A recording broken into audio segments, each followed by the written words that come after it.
पहले भूतियापुर जंगल में भूतिया टूनी चिड़िया की आत्मा रहती थी। एक रात वो अपने भूतिया दोस्तों के साथ सुंदरवन जंगल आती है, जहाँ उन्हें बहुत बड़ा मटका स्विमिंग पूल दिखाई देता है। उस स्विमिंग पूल का पानी बार बार अपना रंग बदल रहा था। वो देखो, स्विमिंग पूल में रंग बिरंगा पानी भरा है। लगता है ये बहुत ही खास स्विमिंग पूल है। हाँ, मुझे भी ऐसा ही लगता है। वैसे भी काफी गर्मी पड़ रही है। चलो स्विमिंग पूल में जाकर ठंडे पानी में नहाकर मजा लेते हैं।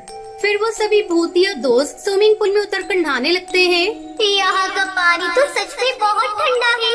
आज पहली बार नहाने के लिए इतना ठंडा पानी मिला है। अब तो मैं कई घंटों तक यहाँ से बाहर नहीं निकलने वाली। तभी अचानक स्विमिंग पूल के अंदर से ढेर सारे स्वादिष्ट खाने से भरी प्लेटें पानी में आकर तैरने लगती हैं। वो सभी प्लेट उठाकर खाना खाने लगते हैं। अरे वाह, ये स्विमिंग पूल तो कमाल का है। ये हमारी खातिरदारी में कोई कसर नहीं छोड़ रहा। ये कहकर वो सब मटका स्विमिंग पूल से नहाकर बाहर आ जाते हैं। सच में यहाँ के पक्षी बहुत किस्मत वाले हैं। काश ये मटका स्विमिंग पूल हमारे भूतिया पूल में होता, फिर हम इसमें रोज नहाते। हाँ, मेरी भी यही इच्छा है। लेकिन कोई बात नहीं, हम कल से रोज यहाँ नहाने आया करेंगे। चलो, अब बहुत देर हो चुकी है, हमें वापस भूतियापुर जाना होगा। वो सब भूतियापुर वापस आ जाते हैं। अब हर रोज वो जंगल के मटका स्विमिंग पूल में जाने लगते हैं। इसी तरह एक दिन वो सभी स्विमिंग पूल में नहा रहे थे, तभी अचानक वहाँ जादूगर कालू कौवा आ जाता है। अरे, ये सभी तो भूतियापुर की आत्मा है। लगता है ये सभी रोज यहाँ चोरी छुपे नहाने आती हैं। मेरे पास एक बढ़िया उपाय है। इन भूतिया चिड़िया की आत्मा को मारकर मैं बहुत ताकतवर हो सकता हूँ। उसके बाद जादूगर कालू कौवा फौरन अपनी जादुई छड़ी की शक्ति से उन सभी भूतिया चिड़िया की आत्मा को बांध देता है। नहीं नहीं जादूगर कालू कौवे, ऐसा मत करो। हम सभी अच्छी भूतिया चिड़िया की आत्मा है। हमने यहाँ आकर कभी कोई नुकसान नहीं किया। मेहरबानी करके हमें जाने दो। नहीं नहीं, मैं तुम्हें नहीं छोड़ सकता। अब मैं तुम सभी को मारकर तुम्हारी लाश पक्षियों के पास ले जाऊंगा और उनसे कहूंगा तुम भूतिया चिड़ियाओं की आत्मा उन्हें मारकर खाना चाहती हो। अरे नहीं, ये जादूगर तो बहुत बड़ा चालबाज लगता है। ये हमें मारकर ही दम लेगा। तभी जादूगर कालू कौवा अपने जादू से तलवार वहाँ ले आता है। ये देखकर सभी भूतिया चिड़िया की आत्मा डर से कांपने लगती है। लेकिन तभी वहाँ पर तांत्रिक बाबा आ जाते हैं। बाबा अपनी शक्ति से भूतिया टूनी चिड़िया की आत्मा और उसके दोस्तों को आजाद कर देते हैं। इस बात से जादूगर कालू कौवा चिढ़ जाता है और तांत्रिक बाबा पर हमला कर देता है।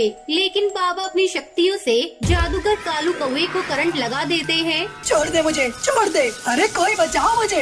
इस तरह जादूगर कालू कौवे का अंत हो जाता है। आपका बहुत बहुत शुक्रिया बाबा, आपने हम भूतिया चिड़िया की आत्मा की जान बचाई। अब हम यहाँ से चलते हैं। उसके बाद भूतिया टूनी चिड़िया की आत्मा अपने दोस्तों के साथ भूतियापुर वापस चली जाती है और वहाँ खुशी खुशी रहने लगती है। भूतिया टूनी चिड़िया की आत्मा को लिपस्टिक लगाने का बहुत शौक था।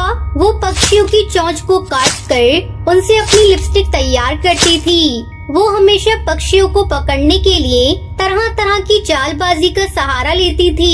इस तरह एक रात वो अपने आप को एक खूबसूरत दुल्हन के रूप में बदल कर सुनसान सड़क पर चलने लगती है। तभी वहाँ हरी तोता की नजर उस पर पड़ती है। अरे, ये चिड़िया तो बहुत खूबसूरत लग रही है, लेकिन ये इतनी रात को दुल्हन के रूप में क्या कर रही है? चलो इससे पूछता हूँ। ये कहकर हरी तोता उसके पास जाता है। सुनिए, आप इस तरह सुनसान सड़क पर क्यों टहल रही हैं? और वो भी इतने सारे गहने पहनकर? देखिए, इस जंगल पर आए दिन लूटपाट होती रहती है। आपको अकेले देखकर कोई भी लुटेरा आपको लूट सकता है। मेरे पास गहनों की कोई कमी नहीं है। ऐसे गहनों से भरी 10 अलमारियाँ मेरे घर पर पड़ी हैं। मैं तो बस अपने जीवन साथी की तलाश में यहाँ आती हूँ। लगता है ये चिड़िया बहुत पैसे वाली है और इसके आगे पीछे कोई नहीं है। अगर मैं इससे शादी कर लूँ तो इसकी सारी दौलत मुझे मिल जाएगी। हरी तोता ये सब सोच ही रहा था कि तभी भूतिया चिड़िया की आत्मा उससे कहती है, सुनिए, आप मुझे एक शरीफ पक्षी लगते हैं। क्या आप मुझसे शादी करेंगे? ये सुनकर हरी तोता खुशी से फूले नहीं समाता। हाँ, क्यों नहीं, मैं तुमसे शादी करने के लिए तैयार हूँ। तो ठीक है, चलिए मेरी हवेली पर चलते हैं। हम दोनों आज रात ही शादी कर लेंगे। फिर हरी तोता भूतिया चिड़िया की आत्मा के साथ उसकी हवेली पर चला जाता है। वो दरवाजा बंद कर देती है। तभी वो अपने असली रूप में आ जाती है। अरे मर गया रे, ये तो भूतिया चिड़िया की आत्मा निकली। चलो अब हम दोनों शादी कर लेते हैं। अरे पागल हो गई हो क्या? तुझसे शादी करके मुझे मरना है क्या? लेकिन तेरी मर्जी हो या ना हो, अब मैं तुमसे शादी करके ही रहूंगी। देख भूतिया चिड़िया की आत्मा, तेरी दौलत के लालच में आकर मैंने तुझसे झूठ बोला था। दरअसल मैं शादीशुदा हूँ। मेरी पत्नी घर पर मेरा इंतजार कर रही है। भगवान के लिए मुझे छोड़ दो। अच्छा तो ये बात है। मुझे शादीशुदा पक्षियों को मारने में बहुत मजा आता है। भूतिया टूनी चिड़िया की आत्मा हरी तोता को रस्सियों से बांध देती है। अब मैं इस चाकू से तेरी चोंच को काट कर उनसे अपने लिए लिपस्टिक बनाऊंगी। मुझे पक्षियों की चोंच से बनी हुई लिपस्टिक बहुत पसंद है। इसका मतलब मेरी चोंच को काटने के बाद तुम मुझे छोड़ दोगी ना? कम से कम मेरी जान तो बच जाएगी। अरे नहीं बेवकूफ, तेरी चोंच को काटने के बाद मैं तेरे शरीर के छोटे छोटे टुकड़े करके इसकी बिरयानी बनाऊंगी और अपनी भूतिया चिड़िया की आत्मा को दावत दूंगी। हे भगवान, इस भूतिया चिड़िया की आत्मा के इरादे तो बहुत ही खतरनाक हैं। भगवान कोई चमत्कार करिए। अरे बेकार में चिल्ला चिल्ला कर क्यों अपना गला सुखा रहा है? बस अब तू थोड़ी देर का मेहमान है, इसलिए शांति से चुपचाप बैठ जा। इतना कहकर भूतिया टूनी चिड़िया की आत्मा हरी की चोंच को चाकू से काटने लगती है। लेकिन तभी वहाँ उसकी पत्नी आ जाती है। मेरे पति को छोड़ दो भूतिया चिड़िया की आत्मा, वरना तेरी खैर नहीं। ये देखकर हरी तोता बहुत खुश होता है। अच्छा हुआ तुम आ गई, जल्दी करो। भाग्यवान, मुझे जालिम भूतिया चिड़िया की आत्मा की कैद से आजाद करवाओ। अरे ये तुझे आजाद करने नहीं बल्कि यहाँ मरने आई है। अच्छा है, मुझे आज 2 पक्षियों की बिरयानी खाने का मौका मिलेगा। अब तो मैं बहुत बड़ी दावत दूंगी।